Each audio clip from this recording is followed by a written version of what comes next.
have the pleasure to present to you Dr. Martin Luther King, Jr.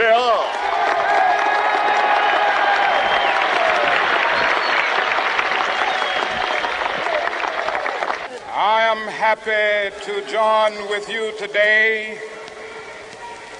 in what will go down in history as the greatest demonstration for freedom in the history of our nation.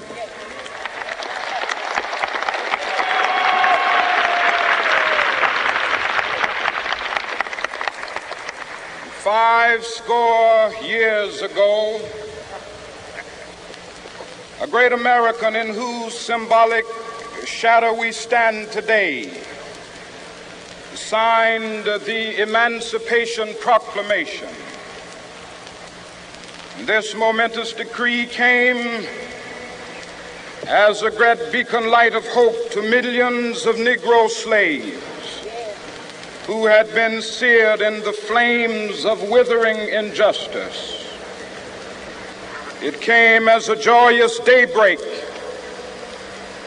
to end the long night of their captivity. But 100 years later, the Negro still is not free.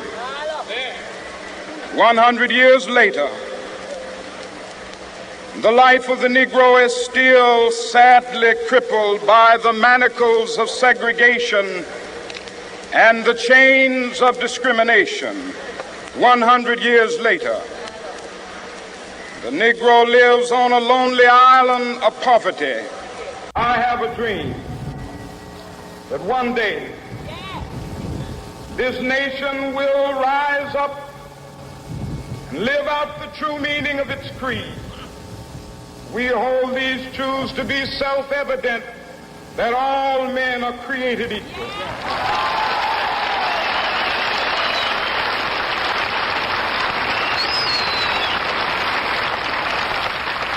I have a dream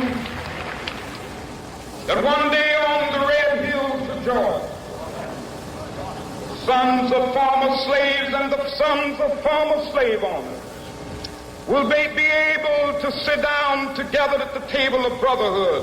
I have a dream that one day, even the state of Mississippi, a state sweltering with the heat of injustice, sweltering with the heat of oppression, will be transformed into an oasis of freedom and justice. I have a dream. My four little children will one day live in a nation where they will not be judged by the color of their skin, but by the content of their character. I have a dream today.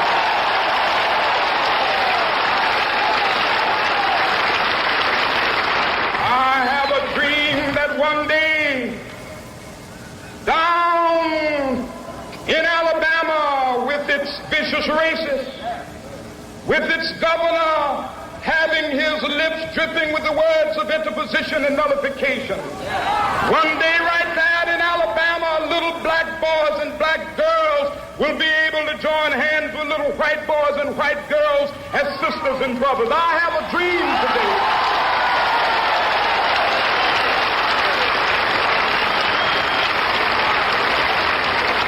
I have a dream that one day every valley shall be exalted, and every hill and mountain shall be made low. The rough places will be made plain, and the crooked places will be made straight, and the glory of the Lord shall be revealed, and all flesh shall see it together.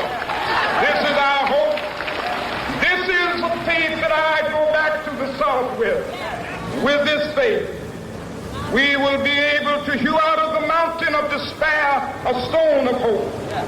With this faith, we will be able to transform the jangling discords of our nation into a beautiful symphony of brotherhood.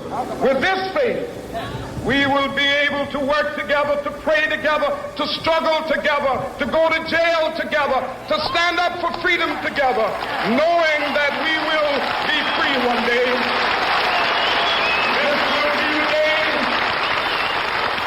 This will be the day when all to sing with new meaning, my country, tears of thee. Sweet land of liberty, of thee I sing. Land where my fathers died, land of the pilgrim's pride. From every mountainside, let freedom ring. And if America is to be a great nation, this must become true. And so let freedom ring. From the prodigious hilltops of New Hampshire, let freedom ring. From the mighty mountains of New York, let freedom ring. From the heightening Alleghenies of Pennsylvania, let freedom ring. From the snow-capped Rockies of Colorado, let freedom ring. From the curvaceous slopes of California. But not only that, let freedom ring from Stone Mountain of Georgia. Let freedom ring from Lookout Mountain of Tennessee. Let freedom ring from every hill and molehill of Mississippi, from every mountainside. Let freedom ring, and when it happens, when we allow freedom ring, when we let it ring from every village and every hamlet, from every state and every city, we will be able to speed up that day when all of God's children, black men and white men, Jews and Gentiles, Protestants and Catholics, will be able to join hands and sing in the words of the old Negro spiritual, free at last, thank God.